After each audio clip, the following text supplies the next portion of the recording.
నివాత కవచకాలకే యాదులను సంగ్రామ రంగమున భంగమో నర్చితివి కదా అని మహాబలవంతుడవనుకుంటుంది.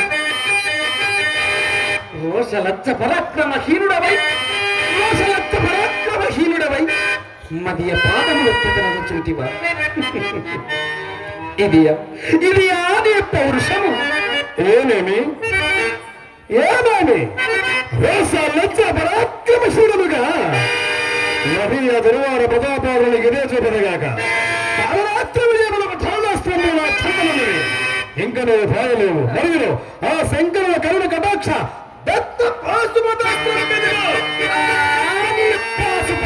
మహత్యములు కరుణాస్త్ర పటుత్వములు అడుగనేలా అప్రమాదములై తేజోవిహీనులకు నివాత కవచకాలకే ఆదులను గెలుచుటయు తనకు తానై ఓడదలంచి వచ్చిన ఆ శంకరుని నిర్మించుటయు ఒక మహాప్రతాపం పని ఊహించుకునచుంది.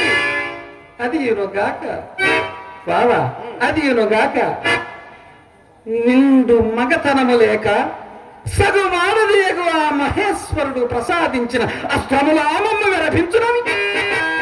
ఏమి రుద్రుడు నిండు మగతనము లేనివాడా? అతడు సగం ఆడదేగు గాని మరి నీవును నిరంతర నారే లేనుండవు. నీవు ఆ శంకరుడు పౌరుషం ఎంత నక్కర్లేదు. ఈ అర్జునుడు గెలుచున్నాను నరకాసురాలు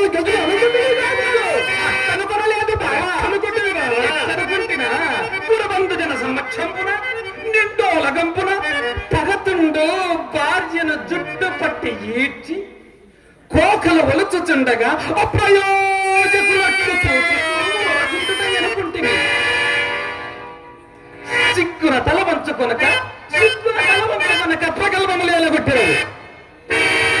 ధర్మములు కట్టుబడి ఇంగుడిసే ఎవరికి ఉండొచ్చు కానీ మగందుకు చాలా దేవుడు కొట్టినా ఆయే ప్రగల్భములకేమిలే మందాకిని నందన కుంభ సంభవ రాజాయ వీరయోగ ప్రముఖ కల్పితమగు భారత రాష్ట్ర సైన్యము నీచే అవలీలగా నిర్మూలించబడుటకు అంత తేజోవిహీనము కాదు. ఎన్ని మాటలు ఎందుకు ఇప్పుడు నా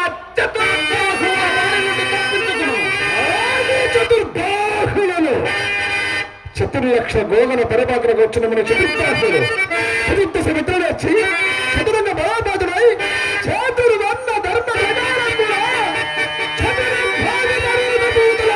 చతురతో పాలించు. ఈ విజయనికలకు చతుర్బాహులతో నీ వాచాలత్వము మీద మీద పోవచ్చున్నదే. ఇట్ల దిక్కాంత మర్యాదలు వైవదరుచున్న నీదు శిరస్సున ఇప్పుడు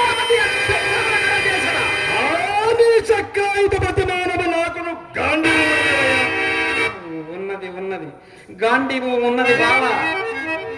మృగములనే చంపు విదంపున ఇల్లు చేబోనినంత మాత్రమున ఎవరికి వెరపోగలుగునయ్యా గాంధీవం ఉన్నదట. గాంధీవం నేను కిరాతులను మరి నీవును గారడి విత్తనవడం కావా? అందుచేత నా గారడి వాడికి రమనంటుండు తను వంటి చక్కం ధరించిన నీవును హాలుకును విరమణ నాగుల భజన దాల్చు మీ సహాయుడు బలపతి మీకు మాకు ఎరపగలిగింపగలరా? ఓరోరి నిన్నిమిత్త మహత్పరివాదనాశీల లోకైక పూజ్యుడు మా అన్న బలరామని మాటలు ఇత్తడు తడువనేలా. అవునులే మీ అన్నవలే మా అన్న